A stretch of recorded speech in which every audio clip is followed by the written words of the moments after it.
ಪಕ್ಷದಲ್ಲಿ ಒಬ್ಬರಿಗಾದ್ರೂ ಸಚಿವ ಸ್ಥಾನ ಕೊಡಲಿ ಅಂತ. ಅದರಲ್ಲೂ ನಮ್ಮ ಒತ್ತಾಯ ಏನಂದ್ರೆ ಪ್ರವರ್ಗ ಅವರು ಡಿ ಶ್ರೀನಿವಾಸ ರಾಜ್ಯಾಧ್ಯಕ್ಷರಲ್ಲ ಅವ್ರಿಗೆ ಕೊಡ್ಲಿ ಅನ್ನೋದೇ ನಮ್ಮ ಒತ್ತಾಯ ಸರ್ ಪ್ರವರ್ಗ ಅವರಿಂದ. ಯಾಕಂದ್ರೆ ಎಲ್ಲಾ ರಾಜ್ಯ ತುಂಬಾ ಸಂಘಟನೆ ಮಾಡಿದ್ದಾರೆ, ವಿದ್ಯಾರ್ಥಿಗಳ ಕಷ್ಟಗಳು ಗೊತ್ತಿದೆ, ಜನಗಳು ಕಷ್ಟ ಗೊತ್ತಿದೆ ಅವರಿಗೆ.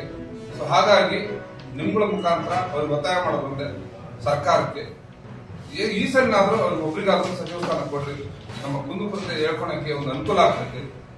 ಮತ್ತೆ ಸದನದಲ್ಲಿ ಒಂದ್ ಸ್ವಲ್ಪ ಅವ್ರಿಗೆ ಅವಕಾಶ ಕೊಡಿ ಮಾತಾಡೋದಕ್ಕೆ. ಸದನದಲ್ಲಿ ಅವಕಾಶನೂ ಕೊಡ್ತಾ ಇಲ್ಲ, ಇಲ್ಲಿ ಸಚಿವ ಸ್ಥಾನನೂ ಕೊಡ್ತಾ ಇಲ್ಲ. ಹೆಸರಿಗಷ್ಟೇ ಸಮುದಾಯಗಳನ್ನ ಅವಾಗ ಬಂದು ಮಾತಾಡ್ಸೋದ್ ಬಿಟ್ರೆ ಯಾರಿಗೂ ಇದರಲ್ಲಿ ಅನುಕೂಲ ಆಗ್ತಾ ಇಲ್ಲ. ನಾನು ನಮ್ಮ ವೈಯಕ್ತಿಕವಾಗಿ ಕೇಳ್ತಾ ಇಲ್ಲ, ನಾವು ಅಟ್ಲೀಸ್ಟ್ ವಿದ್ಯಾರ್ಥಿಗಳು ಇವ್ರ ಮುಖಾಂತರ ವಿದ್ಯಾರ್ಥಿಗಳಿಗೆ ಅನುಕೂಲ ಆಗಲಿ. ಏನಂದ್ರೆ ರಾಜಕೀಯ ಮೀಸಲಾತಿ ಸಿಗಲಿ ಅಂದ್ರೂ ಪರವಾಗಿಲ್ಲ, ಅಟ್ಲೀಸ್ಟ್ ವಿದ್ಯಾರ್ಥಿಗಳಿಗೆ ಒಂದು ಮೀಸಲಾತಿ ಸಿಗಲಿ ಅನ್ನೋದೇ ನಿಮ್ಮ ಮುಖಾಂತರ ನಾವು ಕೇಳ್ಕೊಡ್ತಾ ರಾಜ್ಯ ಸರ್ಕಾರ ಕೇಳ್ಕೊಡ್ತೀವಿ. ಏನಿಗೆ ಬರ್ತಿದೆ ಹೇಳಿ ಸರ್.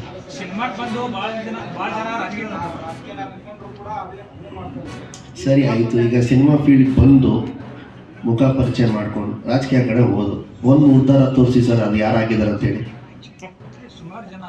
ಯಾವುದು ತೋರಿಸಿ ನನಗೆ. ಇವತ್ತು ಅಭ್ಯರ್ಥಿ MLA ಆಗಿ ಅಭ್ಯರ್ಥಿಯಾಗಿ ಯಾವ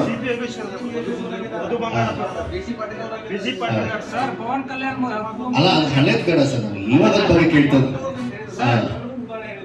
ಬಟ್ ನನಗೆ ಇಂಟ್ರೆಸ್ಟ್ ಇಲ್ಲ ಸರ್. ನನಗೆ ನಾನು ನಮ್ಮ ಭಾಷೆ ಕೇಳಿದ್ರೆ ನೀವು ಬೇರೆ ಭಾಷೆ ಗೊತ್ತಿಲ್ಲ ಸರ್. ಬಟ್ ನನಗೆ ಇಂಟ್ರೆಸ್ಟ್ ಇಲ್ಲ ಸರ್.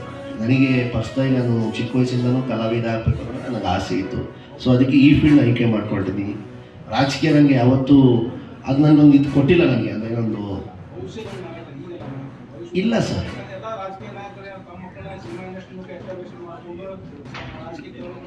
ಯಾವುದೇ ಕಾರಣಕ್ಕೂ ನಮ್ಮ ತಂದೆಗೂ ಆಸೆ ಇಲ್ಲ ಸರ್. ನಮ್ಮ ತಂದೆಗೂ ಆಸೆ ಇಲ್ಲ ನಾನು ರಾಜಕೀಯಕ್ಕೆ ಬರಬೇಕು ಅಂತ ಹೇಳಿ. ಸಿನಿಮಾ ಫೀಲ್ಡ್ ಬಂದಿದ್ದೀನಿ ಅಂತ ಅಲ್ಲ, ಅವ್ರಿಗೆ ಮೊದಲಿಂದನೂ ನೀನು ರಾಜಕೀಯ ಅಂದು ಯಾವುದೇ ಕಾರಣಕ್ಕೆ ಬರಬೇಡಪ್ಪ, ನನಗೆ ಇದು ಲಾಸ್ಟ್ ಕೊನೆ ಫುಲ್ ಸ್ಟಾಪ್ ಸಾಕು, ಆರಾಮಾಗಿ ಬಿಸ್ನೆಸ್ ಮಾಡ್ಕೊಂಡು ಚೆನ್ನಾಗಿರು ಅಂತ ಹೇಳಿ. ಸೊ ಅವ್ರಿಗೂ ಇಷ್ಟ ಇಲ್ಲ ಸರ್.